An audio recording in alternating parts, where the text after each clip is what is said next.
سلام، من پدرامم. کمپانی من شکل مدلینگه. من از طریق دوستان با علی آشنا شدم.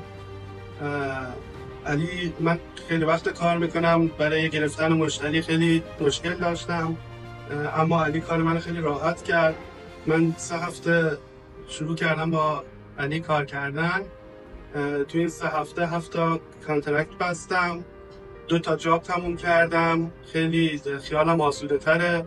خیلی مشتریایی که از طریق علی میان دیگه میدونم مال خودم هستن. من با خیلی از شرکت‌های دیگه هم که خودتون اسمشون رو میشناسین کار کرده بودم قبلا، ولی مشتریایی که اونا برای من میفرستادن برای کانترکتور دیگه هم میفرستادن، برای کمپانی دیگه هم میفرستادن.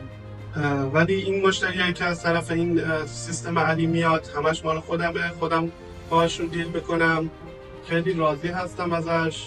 خیلی الان روزی 4 تا 5 تا 6 تا کاستومر به من زنگ میزنن و خیلی هم هپی هستم و ادامه میدم باهاش همیشه.